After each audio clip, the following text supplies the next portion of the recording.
नमस्कार दोस्तों, मैं हूँ आरती प्रजापति यूट्यूब चैनल पर आप सबका हार्दिक स्वागत करती हूँ। दोस्तों, आज की इस वीडियो में हम बात करने वाले डाटा इंटरप्रिटेशन की लाइन चार्ट के बारे में देखने वाले। ओके, अभी तक हमने पाई चार्ट के बारे में देखा, बार चार्ट के बारे में देखा, टेबल चार्ट के बारे में देखा और आज की इस वीडियो में लाइन चार्ट के बारे में देखने वाले। ओके, तो सबसे पहले वीडियो को लाइक कर दीजिए, अपने दोस्तों को शेयर करना नहीं भूलना है। ओके, और ये जो मतलब कि इस टाइप के क्वेश्चन आपके यूजीसी नेट के एग्जाम में बहुत कम पूछे जाते हैं। ओके, लेकिन फिर भी हमारे सिलेबस के अकॉर्डिंग हमें उसको पढ़ना ज़रूरी है। ओके, बिकॉज कभी कभी थियोरी में भी इससे रिलेटेड क्वेश्चन डाले जाते हैं। ओके, तो आप लोगों को पता होगा, आज ही मैंने ग्रुप में एक पाई चार्ट के थियोरी का भी क्वेश्चन डाला हुआ था, है ना।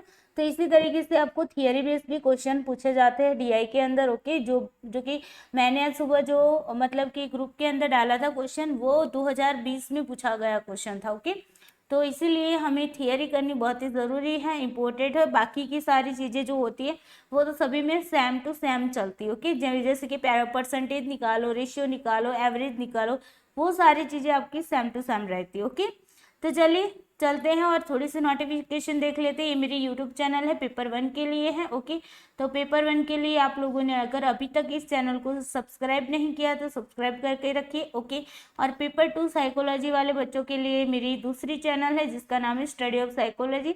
तो जो साइकोलॉजी वाले बच्चे हैं वो इस चैनल को सब्सक्राइब करके रखिए। ओके, चलिए तो like share subscribe and all notification का बेल आइकन भी दबाते रखिए ताकि सारी नोटिफिकेशन आपको मिलती रहे। चलिए अब बात करते हैं लाइन चार्ट के बारे में। ओके, तो लाइन चार्ट क्या है उसके बारे में पहले देख लेते हैं। तो एक लाइन चार्ट एक परिसंपत्ति की ऐतिहासिक मूल्य कार्यवाही का एक ग्राफिकल प्रतिनिधित्व है जो एक सतत रेखा के साथ डेटा बिंदुओं की एक श्रृंखला को जोड़ता है। देखिए, लाइन चार्ट जो है वो किस तरीके का ग्राफिकल, एक तो ग्राफिकल रिप्रेजेंटेशन करता है। ओके, और वो भी किस तरीके से, तो पॉइंट, जैसे कि यहाँ पर मैं आपको एक लाइन चार्ट ड्रॉ करके दिखाती हूँ। जैसे कि यहाँ पर ऐसे पॉइंट दिए होते हैं इस टाइप से। ओके, और फिर यहाँ पर एक बिंदु से दूसरे बिंदु को यहाँ पर जोड़ा जाता है। ओके, इस तरीके का ये लाइन चार्ट बनता है।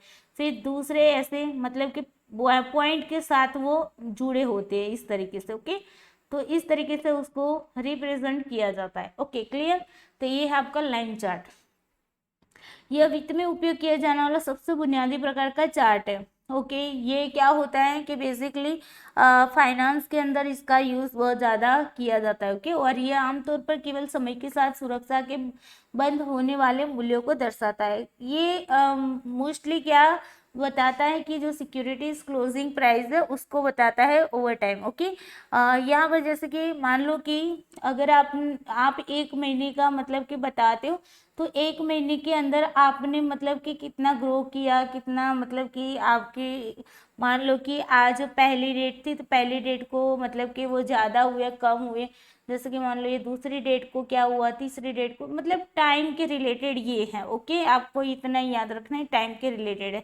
जैसे कि होता है ना जो क्या बोलते हैं, शेयर बाजार बोलते हैं, है ना, शेयर बाजार सेंसेक्स बोलते हैं, तो उसके अंदर भी इस तरीके का होता है ना।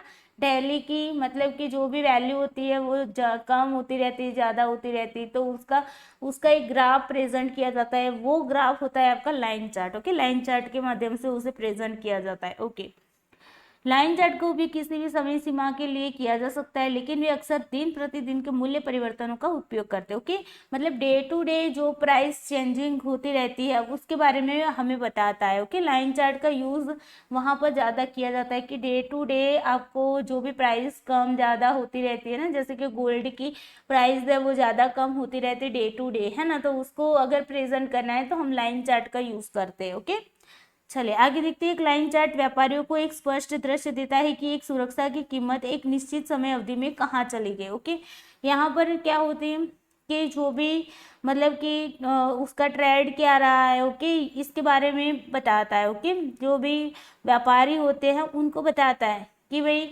आप मतलब कि आप किस तरीके का ट्रेंड चल रहा है, कम ज़्यादा। ओके, इस टाइप की आपको पता चलता है। ओके, क्योंकि लाइन चार्ट आमतौर पर केवल समापन मूल्य दिखाते हैं, वे व्यापारिक दिन में कम महत्वपूर्ण समय में सूर को कम करते हैं। ओके, तो यहाँ पर यही बात है। ओके, कि जो भी मतलब कि day to day price change होती रहती है वो हमें यहाँ पर बताता है। जैसे कि खुले, उच्च और निम्न मूल्य, ओके, मतलब कि हाई मूल्य, हाई प्राइस हुई, लो प्राइस हुई, ओके, या फिर मीडियम प्राइस हुई, तो वो प्राइस हमें दिखने को मिलती है, ओके, जो चेंजेस होती रहती है, डे टू डे चेंजेस होती रहती है। लाइन चार्ट निवेशकों और व्यापारियों के साथ लोकप्रिय है क्योंकि समापन मूल्य सुरक्षा से संबंधित डेटा का एक बहुत ही सामान्य रूप से देखा जाने वाला टुकड़ा है, ओके, वो हमें एक मतलब कि एक इस तरीके का टुकड़ा है, ओके, जो हमें बताता है कि भाई प्राइस जो है, ओके, क्लोजली प्राइस के बारे में हमें बताता है, ओके। चलिए उसके बाद आगे बात करते हैं लाइन चार्ट के अंदर ही कि एक लाइन चार्ट क्या है। तो एक लाइन चार्ट एक प्रकार का चार्ट होता है, वो एक ग्राफ होता है, चार्ट होता है, ओके, जो सूचना को सीधी रेखा खंडों से जोड़े डेटा बिंदुओं की एक श्रृंखला के रूप में प्रदर्शित करता है। जैसे कि मैंने इस तरीके का आपको बताया था ना, इस तरीके से आपको क्या करता है, एक बिंदु से दूसरे बिंदु से जुड़ा हुआ आपको एक ग्राफ दिखता है, चार्ट दिखता है, उसी को हम बोलते हैं लाइन चार्ट, ओके। एक लाइन चार्ट एक एकल निरंतर लाइन का उपयोग करके किसी परिसंपत्ति के मूल्य इतिहास को नेत्रहीन रूप से दर्शाने का एक तरीका है। क्या बता रहा है कि कंटिन्यूसली लाइन जो होते हैं चार्ट में, कंटिन्यूसली लाइन बताते हो, ओके, मतलब कि यहाँ से यहाँ जुड़ी हुई होती है, बीच में कहीं पर कटती नहीं, ओके, कंटिन्यूसली लाइन आपको बताती है, ओके, और उसके बेस पर हम सारी चीज़ों को देख पाते हैं, ओके। एक लाइन चार्ट को समझना आसान है और रूप में सरल भी है, ओके, लाइन चार्ट को समझना बिल्कुल भी आसान है और सरल भी है, ओके। आमतौर पर केवल समय के साथ किसी परिसंपत्ति के समापन मूल्य में केवल परिवर्तनों को दर्शाता है, ओके, मतलब कि यहाँ पर क्या बताता है, प्राइस के रिलेटेड, टाइम के रिलेटेड जो भी प्राइस जो होती है वो चेंजेस होती रहती है, उसके बारे में वो बताता है, ओके। क्योंकि लाइन चार्ट आमतौर पर केवल समापन मूल्य दिखाते हैं, ओके, क्योंकि वो क्या बताता है, क्लोजिंग प्राइस ही हमें बताता है, ओके। वे व्यापारिक दिन में कम महत्वपूर्ण समय से शोर को कम करते हैं, ओके, जो भी मतलब कि यहाँ पर क्या होता है कि कम जो क्रिटिकल टाइम्स होता है उसके ट्रेडिंग बताता है हमें कि मतलब आज कितना ट्रेड रहा, कल कितना रहा, ओके, ये हमें बताता है, ट्रेड बताता है। जैसे कि खुले, उच्च और निम्न मूल्य, जो कि हमने अभी बताया आपको, high and low and open, okay, इस तरीके से वैल्यू को हमें बताता है, प्राइस को बताता है, ओके। इसकी सादगी के कारण पैटर्न या प्रवृत्तियों की पहचान करने वाले व्यापारिक अधिक जानकारी के साथ चार्ट प्रकारों का विकल्प चुन सकते हैं, ओके, जैसे कि कैंडल स्टिक, ओके। तो इस तरीके से वो अलग अलग तरीके की पैटर्न को भी चार्ट, ये लाइन चार्ट की जो अलग अलग पैटर्न्स होती है उसका भी वो लोग यूज करते हैं, ओके। उसमें से एक एग्जांपल के तौर पर है कैंडल स्टिक चार्ट, ओके। चलिए आगे देखते हैं। ये लाइन चार्ट की बेसिक इंफॉर्मेशन थी। शायद आपके थियरी में अगर पूछा जाए, थियरी बेस्ड क्वेश्चन आ जाता है, तो इतना आपको याद रखना है कि लाइन चार्ट क्या होता है, डे टू डे प्राइस जो चेंज होती है उसको दर्शाता है, ओके। मेनली चीज़ यही थी आपके पूरे के पूरे 2 स्लाइड के अंदर, ओके। अब यहाँ पर देखो इस तरीके से लाइन चार्ट बना हुआ होता है, देखो ये एक बिंदु है, दूसरा बिंदु है, तीसरा बिंदु है, समय के आधार पर हमें सारी चीज़ें बताता रहता है, ओके। इस तरीके से इसको जोड़ा जाता है, जैसे कि यहाँ से यहाँ, यहाँ से यहाँ, यहाँ से यहाँ, ओके। इसकी बात करें तो ऐसे ऐसे यहाँ पर जोड़ा जाता है बिंदुओं को, ओके, क्लियर। चलिए तो ये है आपका लाइन चार्ट। अब इम्पोर्टेंट नोट, हर रोज आपको बताया है, 3 क्लास में भी यही कहानी सुनाई है, आज भी यही कहानी, ये कथा सुननी ही पड़ेगी आपको, ओके, बिकॉज यही बहुत ही इम्पोर्टेंट है और इसी के बेस पर ही आपके क्वेश्चन बनते हैं, ओके। परसेंटेज पूछे जाते हैं आपके, रेशियो पूछा जाता है, एवरेज पूछा जाता है। परसेंटेज में क्या पूछा जा सकता है, ए बी का कितना परसेंटेज है, ओके। अगर ये बात पूछी गई है कि ए बी का मतलब कि कोई एक वैल्यू है, दूसरी वैल्यू का कितना परसेंटेज है, तो आपको याद रखना है ए डिवाइडेड बाय इंटू 100, ओके।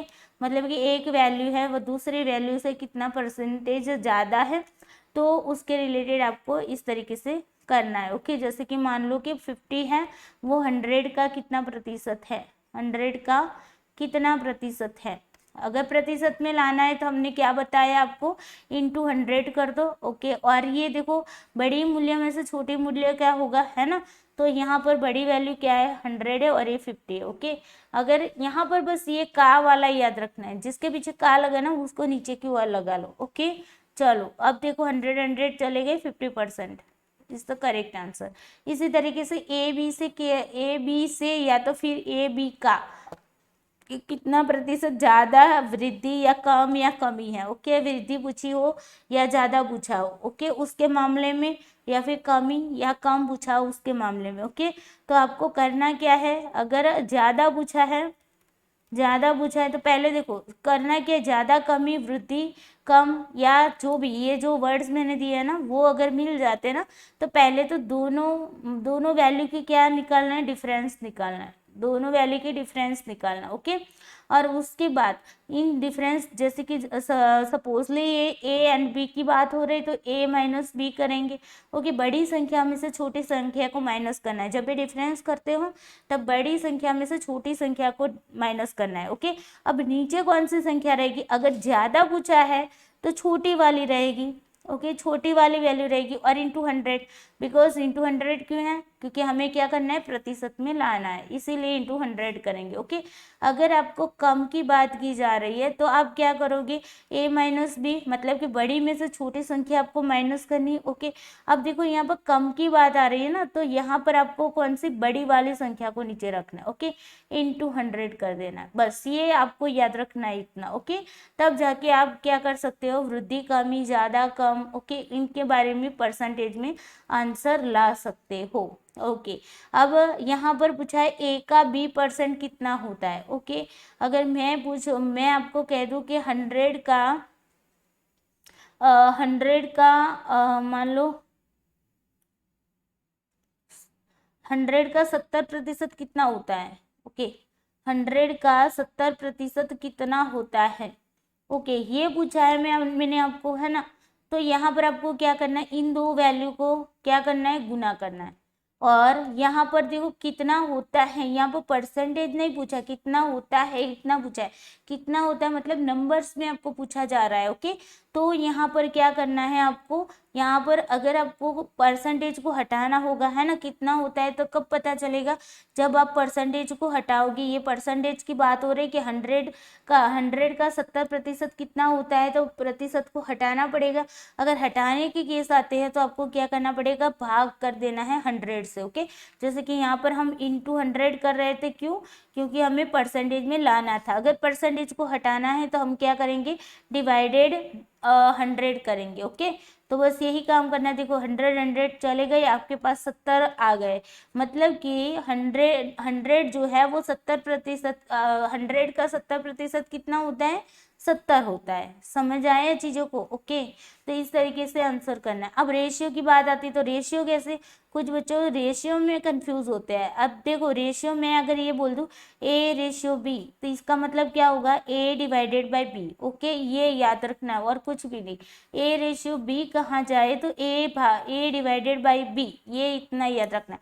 अगर मैं बोल दूं कि 4/8 तो कितना होगा, तो अब मैं क्या करूंगी, 4/8 मतलब 4/8। ओके, 4/8। ओके, तो अब इसका हटाओ, जितना कटता है काटना है, नहीं कटता है तो उससे वहां पर रुक जाना है।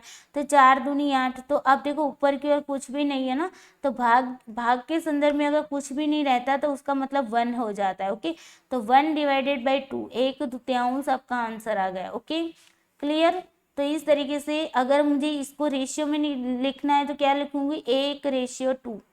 Okay, 1/2 is the correct answer, इस तरीके से। ओके, अब एवरेज की बात करती है। एवरेज की बात क्या होती है, तो जितने भी मतलब टर्म्स दिए होते हैं आपको, मान लो कि 3, 5, 8, 7, ओके, ये टर्म्स दिए हैं, तो आपको एवरेज निकालनी है इन सब की। तो क्या करोगे, तो इन सबको पहले सम करोगे, 5 + 8 + 7। ओके, डिवाइडेड बाई कितनी टर्म्स है, 1, 2, 3, 4, तो डिवाइडेड बाई 4। ओके, अब देखो 8, 8, 16, 16, 7 कितने होंगे, 23, 23/4। ओके, तो 5 चौक 20 हो जाएंगे, और यहाँ पर 3 बचे हैं। ओके, तो पॉइंट लगा लो, और 7 चौक 28 होंगे, फिर 2 रहेंगे। ओके, 20, 5, तो 5.75 आपके क्या आ गए भाई, एवरेज आ गई। Okay, clear. इस तरीके से आपकी एवरेज निकाली जाती है। तो ये कथा हम डेली कर रहे हैं, अब की बार मतलब ये लास्ट हमारा डीआई का मतलब कि वीडियो है, ओके, थियरी वाला, ओके।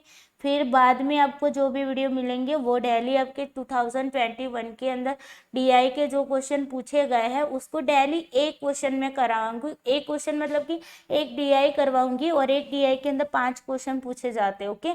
तो वो हम डेली करेंगे, ओके।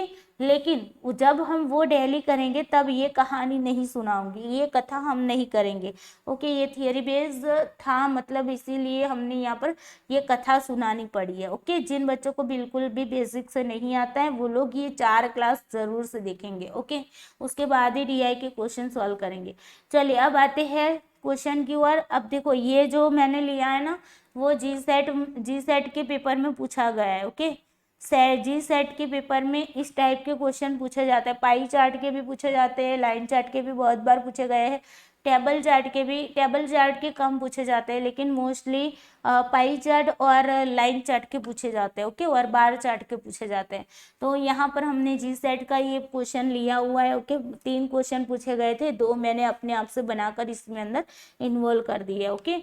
चलिए सबसे पहले मैंने क्या बताया, सबसे पहले क्या करना है, हमें इंस्ट्रक्शन को पढ़ना है, उसके बाद टेबल को मतलब कि चार्ट को समझना है और उसके बाद क्वेश्चन की ओर चलना है। ये सीक्वेंस डेली आपको याद रखना है, ओके। चलिए अब पहले हम इसको क्या करते हैं, जो भी इंस्ट्रक्शन दिया है उसको पढ़ लेते हैं।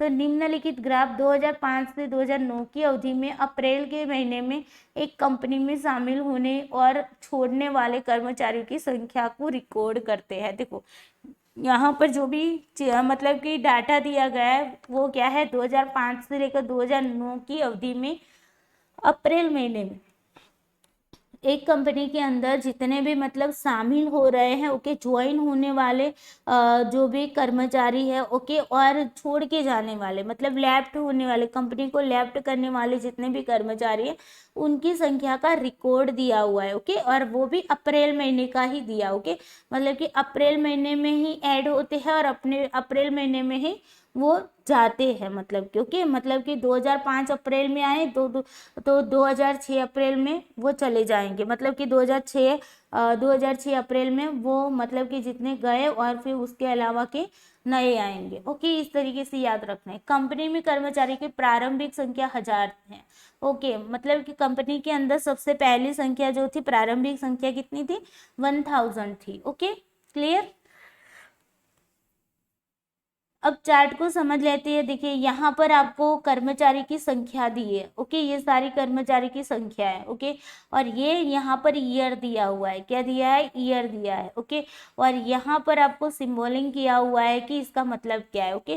तो ये ब्लू वाली लाइन है वो लेफ्ट होने वाले, कंपनी में से लेफ्ट होने वाले कर्मचारी है, और ये वाली जो आपको मतलब कि ऑरेंज कलर की लाइन दिख रही है वो है आपके ज्वाइन होने वाले कर्मचारियों की बात की जा रही है, ओके, क्लियर। तो टेबल को भी हमने समझ लिया पूरी तरह से। अब हम क्वेश्चन की ओर चलते हैं। चले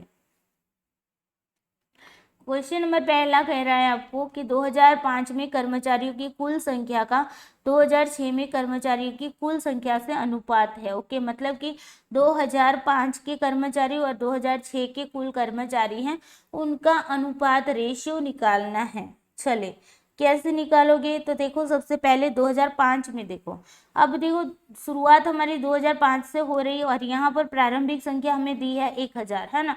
तो हम यहाँ पर 2005 की बात करें तो 1000 तो प्रारंभिक संख्या थी ही, उसके अंदर अब देखो ज्वाइन कितने हुए, ज्वाइन वाले हुए 200, तो 200 को यहाँ पर ज्वाइन करते हैं तो टोटल कितने हो जाते हैं, 1200। अब ज्वाइन तो हुए तो साथ ही साथ लेफ्ट भी हुए हैं, ओके, अप्रैल में ही लेफ्ट हुए हैं, तो लेफ्ट होने वाले कितने लोग हैं, 150 लोग हैं। तो 1200 में से 150 लोगों को निकाल दो, 0, यहाँ पर 10 में से 5 जाएगा तो 5, और यहाँ पर 1 में से 1 जाए तो 0, और ये 1, ओके। 1050 लोग हैं, वो आपके क्या है, 2005 की टोटल संख्या, 2005 की टोटल संख्या, ओके, टोटल कर्मचारी के जो भी टोटल, ओके। अब देखो यहाँ पर रेशियो पूछा है कि इसका 2006 का भी हमें निकालना पड़ेगा, 2005 का तो निकाला, अब 2006 का निकालो, ओके। तो 2006 की बात करते हैं तो 2006 में कितने होंगे, 2005 वाले तो होंगे ही, है ना। तो 1050 तो थे ही 2005 के, प्लस यहाँ पर जुड़े कितने, यहाँ पर देखो जुड़े कितने, तो 150 जुड़े, तो प्लस 150 कर दो, कितना हुआ 0 0, यहाँ पर 1, यहाँ पर 2 और यहाँ पर 1, 1200 हुए यहाँ पर, है ना, 1200 हुए। अब देखो निकले कितने, निकले हैं यहाँ पर लेफ्ट हुए 250, तो 250 माइनस कर दो। अब देखो 0, अब 10 में से 5 जाएगा तो 5, यहाँ पर 1 रहा, 1 में से तो 2 जाएगा नहीं, तो 11 में से 2 जाएंगे तो 9 रहेगा। ओके, यहाँ पर 0 आ गए, तो 950 यहाँ पर 2006 में आए। 2006 में कितने टोटल आए, 2006 में टोटल आए 950। अब इनका रेशियो निकालना है, ये टोटल और ये टोटल का रेशियो निकालो। तो रेशियो कैसे निकलेगा, 2005 बटे 2006, है ना, मतलब कि ऐसे रेशियो निकालेंगे। तो 2005 की वैल्यू निकालो, कितनी है 1050 है, और यहाँ पर 2006 की कितनी है 950 है। 0 0 काट लो, और यहाँ पर 21 पंचे कितने होंगे 105 हो गए, और 95 19 पंचे 95, है ना। तो यहाँ पर आया कितना 21 बटे, यहाँ पर लिखती हो कि 21 बटे 19, तो इसको रेशियो में कैसे लिखा जाएगा 21:19, है ना, लिखा जाएगा कि नहीं, आगे ही बताया शुरुआत में। तो यहाँ पर C is the correct answer. Okay, clear. चलो अब आगे बढ़ते हैं, क्वेश्चन नंबर 2 की ओर चलते हैं। मेरे साथ साथ आपको भी आंसर करना है। ओके, यहाँ पर आंसर है 21:19। ओके, चलिए क्वेश्चन नंबर 2।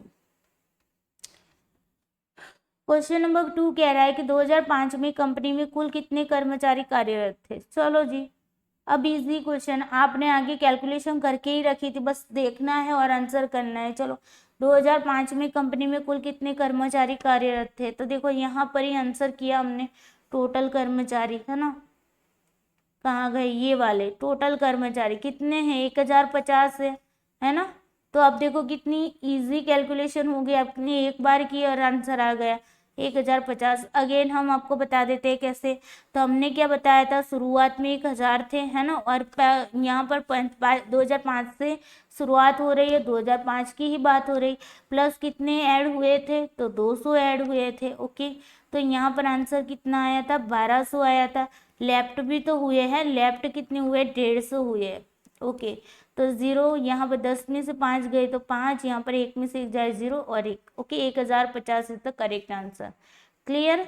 चलो नेक्स्ट क्वेश्चन करते हैं, ये आपका ये इज द करेक्ट आंसर। चलो नेक्स्ट क्वेश्चन, क्वेश्चन नंबर 3 लगाओ। क्वेश्चन नंबर 3 कह रहा है कि किस वर्ष कर्मचारियों की संख्या सबसे अधिक थी। चलिए ये बताइए, किस वर्ष में कर्मचारियों की संख्या सबसे अधिक थी, इसका आंसर करो सब लोग।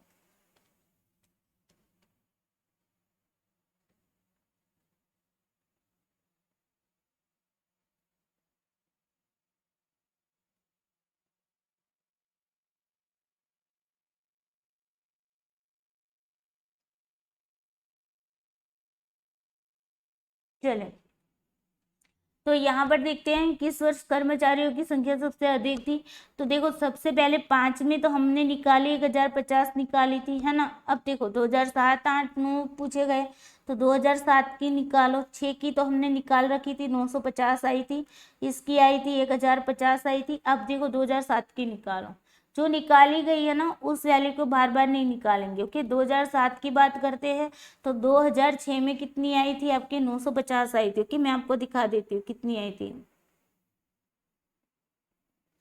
और ये देखिए 2006 में हमने टोटल लगाया था यहाँ पर, ये वाला है ना 950, तो यही बस 950 2006 में लास्ट में रही। ओके, अब आगे की कैलकुलेशन करो, 2006 में आपकी 2006 में कितनी रही 950 रही। अब उसी को आगे बेस बना के चलो, 950 प्लस कितने ऐड हुए, देखो 2007 के अंदर कितने ऐड हुए, तो ऐड हुए 100। ओके 100, तो कितने हुए 1050 हुए, है ना। अब गए कितने 200 गए, तो 200 को माइनस कर दो भाई, 0 5।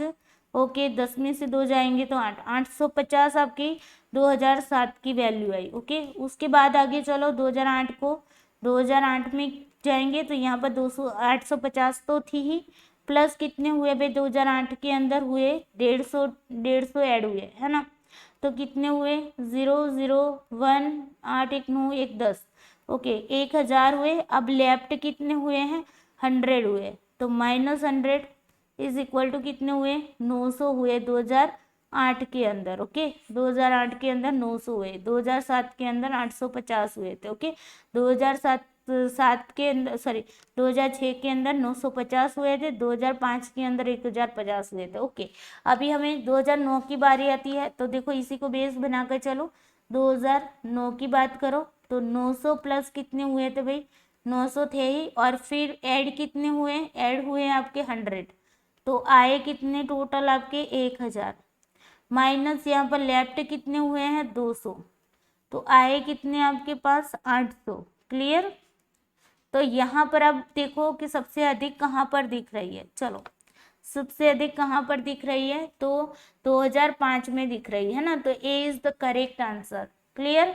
अब इसी को बेस बना के आगे क्वेश्चन है, ओके कुछ भी करना नहीं, बस इसको देखना है। चलो ये ए इज द करेक्ट आंसर। चलो क्वेश्चन नंबर 4 कह रहा है कि किस वर्ष कर्मचारियों की संख्या सबसे कम थी। चलिए कौन से वर्ष में कर्मचारी की संख्या सबसे कम थी, तो हमने सारी कैलकुलेशन पहले से ही कर दी है क्वेश्चन नंबर 3 के अंदर।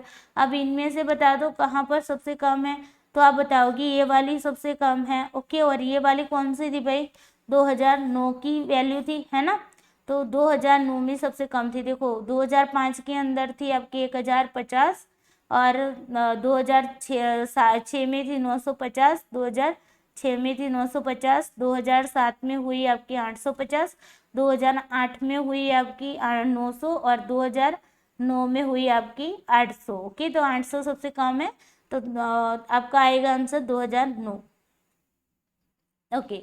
तो यहाँ पर D is the correct answer 2009, okay clear. चलो लास्ट क्वेश्चन देखते हैं। क्वेश्चन नंबर 5 कह रहा है 2006 में कंपनी में कुल कितने कर्मचारी थे। हमने आगे सबसे पहले क्वेश्चन में कैलकुलेशन की थी कि 2005 में कितने थे 1050, 2006 में कितने थे 950, ओके।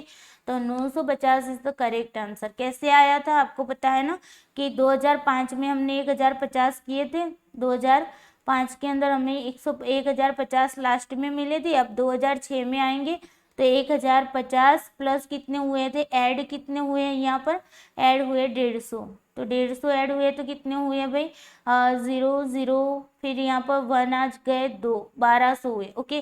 और लेफ्ट कितने हुए 250 हुए, तो 1200 माइनस 250। अब इसको करो 0, यहाँ पर 10 में से 5 जाएगी तो 5, यहाँ पर 1 में से 2 नहीं जाएगा तो 11 में से 2 जाएगा तो 9, और यहाँ पर 0, ओके। तो 950 is the correct answer, okay. I hope आज के क्वेश्चन आपको अच्छे लगे होंगे। जी सेट के मतलब कि ये DI के अंदर पूछा गया क्वेश्चन था, ओके। और 2 क्वेश्चन मैंने पिछले वाले जो 2 क्वेश्चन है 4th एंड 5th नंबर के मैंने खुद के बनाए हुए थे, आगे वाले थे वो जी सेट के पेपर के थे, ओके। तो आई होप वीडियो अच्छा लगा होगा, और वीडियो को जाते जाते क्या करना है, लाइक करते जाना है, अपने दोस्तों को शेयर करना नहीं भूलना है, एंड इस चैनल को सब्सक्राइब नहीं किया तो सब्सक्राइब करके रखिए ताकि सारे वीडियोस के नोटिफिकेशन आपको टाइम टू टाइम मिलते रहे, ओके। चलिए bye bye, take care you, सबको जय श्री कृष्णा।